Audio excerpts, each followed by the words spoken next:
les grandes ruptures contemporaines. J'ai essayé de vous montrer comment était pensé l'international, comment était pensé le mondial. Je voudrais maintenant vous montrer comment peu à peu on est passé de l'international au mondial. Et comme je vous le disais en présentation de ce cours, il est indispensable d'avoir en tête tout au long de ce cheminement sur 12 semaines cette temporalité multiple. Comprendre notre monde d'aujourd'hui, c'est comprendre que nous avons la chance de vivre une triple rupture, mais que cette rupture n'appartient pas à la même temporalité. Ces trois ruptures n'appartiennent pas à la même temporalité. Mondialisation, c'est la première. Crise de l'État, c'est la seconde. Fin de la bipolarité, c'est la troisième. Mondialisation d'abord. Ça, c'est le temps long. Je ne vais pas entamer ici, dans les quelques minutes qui me restent, bien sûr, un cours sur la mondialisation. Il y a toute une séance qui lui sera consacrée. Mais c'est probablement à travers l'invention de la mondialisation que s'est fait ce grand passage de l'international au mondial. C'est-à-dire, je vous le répète, d'un monde de juxtaposition d'États-nations souverains à un monde minimalement intégré, ce qui ne veut pas dire privé de conflit, hélas, c'est même tout le contraire, mais en tous les cas qui relativise les souverainetés et les découpages territoriaux. Qu'est-ce qu'il y a derrière cette idée de mondialisation? Nous y reviendrons en détail, rassurez-vous. Mais il y a d'abord et avant tout une formidable transformation technologique, c'est-à-dire une profonde révolution dans les communications. La force de l'État, la capacité de l'État de maintenir sa souveraineté, tenait au fait que dans le monde classique, il avait le monopole de la communication. C'était l'État qui, dans le monde dit westphalien, ce monde qui va en gros de 1648 jusqu'à 1989,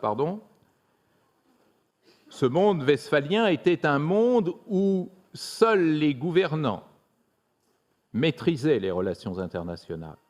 Grâce à la révolution de la communication, tout le monde est en mesure de communiquer avec tout le monde de façon immédiate, immédiate dans le temps, immédiate dans l'espace, sans médiation. Le fait que je puisse immédiatement entrer en contact avec Hong Kong ou Johannesburg aujourd'hui et toucher directement un autre acteur de la vie internationale vient complètement transformer les données et les paramètres de notre espace mondial. Et ce que je vous montrerai, c'est que la mondialisation, c'est la fin de la domination classique, la grande question du leadership hégémonique qui va être posée. La mondialisation ne supporte plus la domination hégémonique d'un État-puissance, comme c'était le cas dans la vie internationale traditionnelle. C'est l'apparition de nouveaux enjeux, notamment les enjeux sociaux internationaux, et c'est surtout la prolifération des acteurs. Dans un monde international, il y aurait aujourd'hui 193 acteurs, autant d'États membres des Nations Unies. Aujourd'hui, j'ai recompté pour vous hier soir, il y a 7 milliards d'acteurs dans l'espace mondial. Cette diversification des acteurs, c'est le grand changement qu'a apporté la mondialisation. Ça, c'est la première rupture.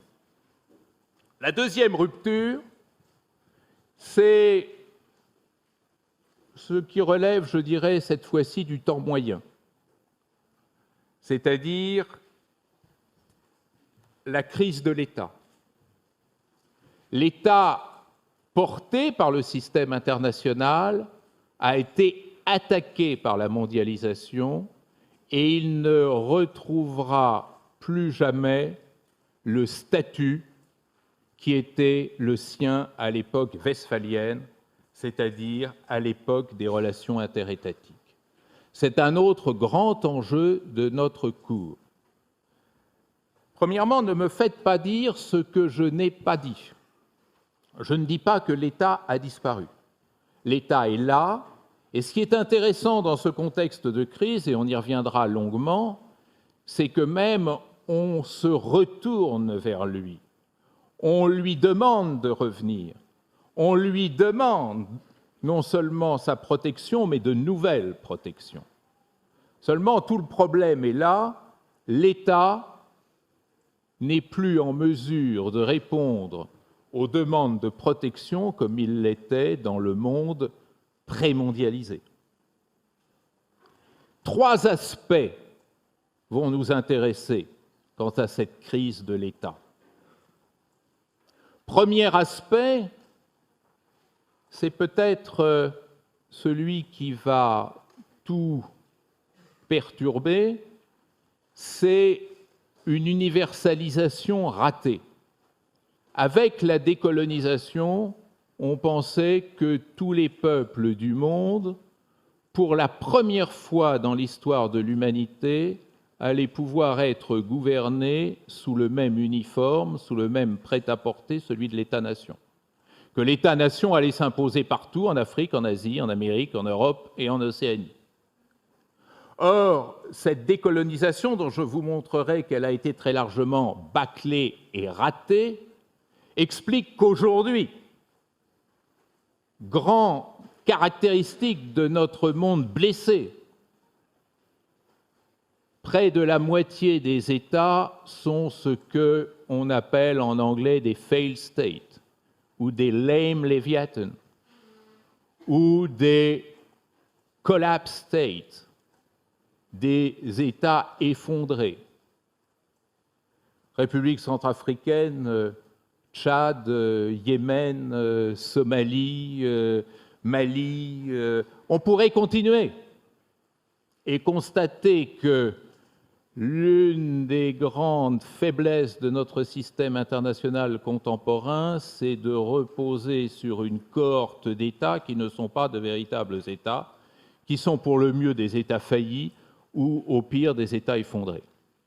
Ce qui pose un problème de gouvernance nationale évidente là où l'État s'effondre, ce qui assure la revanche des acteurs de substitution, religions, tribus, villages, communautés de toutes sortes, mais qui surtout crée des situations de conflits régionaux et internationaux qui fait que, par exemple, aujourd'hui, 80% des conflits que nous recensons sur la planète sont liés à l'effondrement de certains États. République démocratique du Congo, Irak, Afghanistan, et on pourrait ainsi continuer. C'est la raison pour laquelle nous sommes dans un monde bizarre où à la guerre interétatique succèdent les conflits domestiques, internes, liés à l'effondrement des institutions.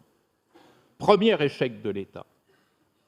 Mais deuxième échec de l'État, presque un contre-coup chronologique certainement, c'est la généralisation de l'incapacité de l'État. On a cru dans les années, la décennie qui a suivi la décolonisation, que l'effondrement de l'État était un mal du Sud. Mais retournons-nous vers le Nord. On voit l'État protecteur en faillite partout, obligé de privatiser, obligé de renoncer à sa souveraineté, obligé d'admettre qu'il n'est plus en mesure d'assurer les prestations qui étaient dans le contrat social hobbesien. Cette crise de l'État, qui est également une crise de la redistribution, vient affaiblir considérablement la capacité politique des sociétés du Nord, des sociétés dites développées. Et puis, troisièmement, échec au Sud, échec au Nord, échec généralisé en termes de légitimité. Qui aujourd'hui est porteur de légitimité? Est-ce toujours l'État de manière prioritaire? Est-ce qu'on peut aussi nettement distinguer entre des conflits interétatiques qui seraient justes et des conflits internes qui seraient injustes? Entre une violence d'État qui serait juste et une violence interne qui serait injuste? Est-ce qu'on peut ainsi continuer à considérer que les individus sont d'abord prioritairement en situation d'allégeance à leur État d'appartenance, avant d'être en situation d'allégeance à leur tribu, à leur communauté, à leur religion, voire à leur entreprise, voire à leurs finances? Cette crise généralisée de l'allégeance est une crise de l'identité et de l'identification. Donc il faudra travailler ensemble sur ces identifications de substitution et voir comment l'État peut réagir à la construction de telles identifications. Alors, avec nos certitudes et notre bonne conscience occidentale, on s'en tire en disant « il faut rétablir la laïcité, il faut rétablir ceci et cela ». Mais véritablement, est-ce qu'il suffit de dire qu'il faut rétablir la laïcité pour pouvoir remettre sociologiquement en cause l'épaisseur des identifications des individus à leur religion d'appartenance? C'est très compliqué. Qui aujourd'hui mobilise un Syrien? L'arabité, l'islam, l'appartenance locale, l'appartenance tribale, l'appartenance religieuse? Et si on ne sait pas qui mobilise un homme, une femme ou un enfant qui porte des armes, comment peut-on traiter ces conflits? Et qui étaient ces gens qu'il convenait de détruire dans le nord du Mali?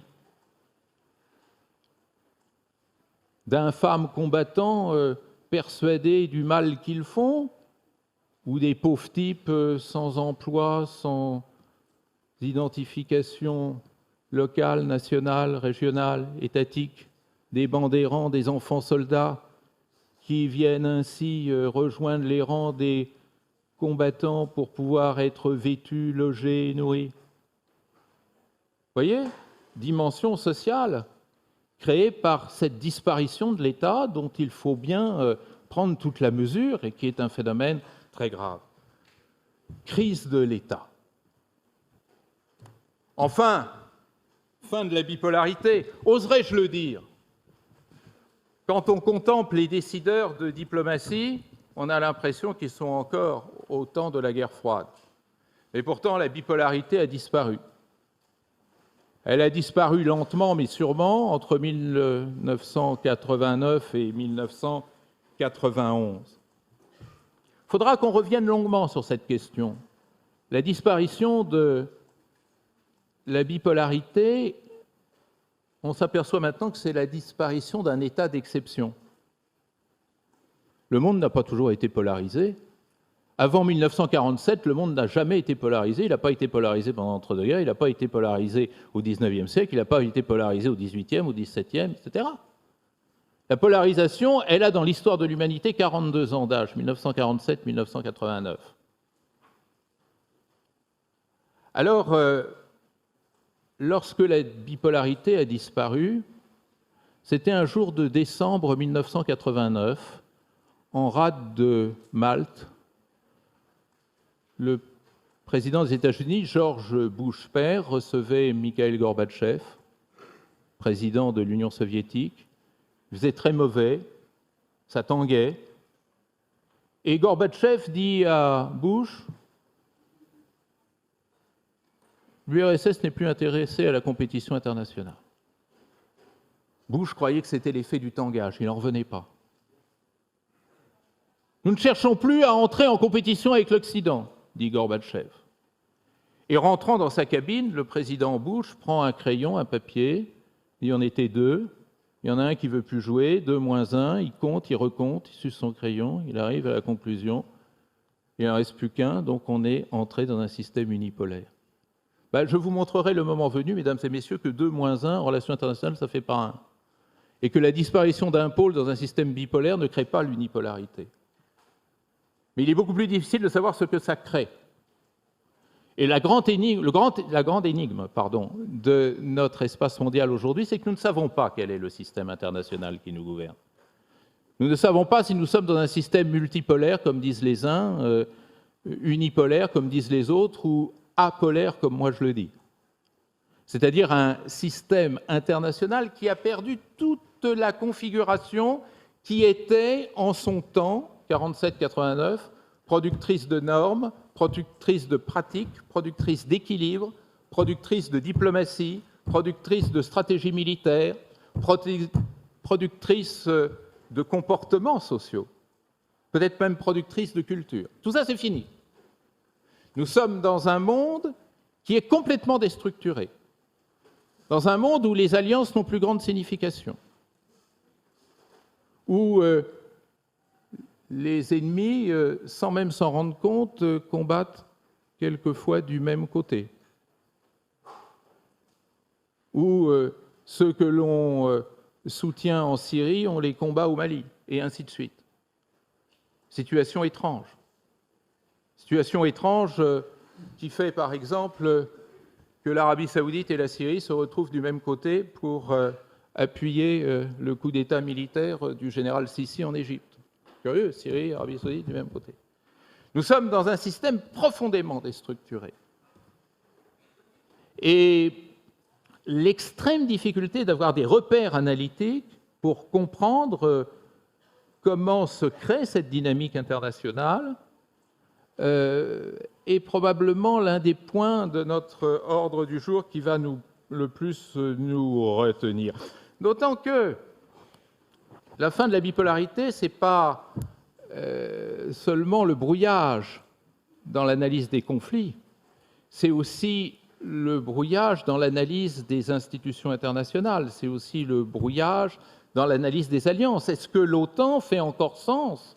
L'Alliance atlantique fait encore sens dans un système où il n'y a plus d'alliance en face? Voilà les questions qui ainsi se posent. Voilà la première séance. Je voudrais juste en conclusion vous dire deux choses.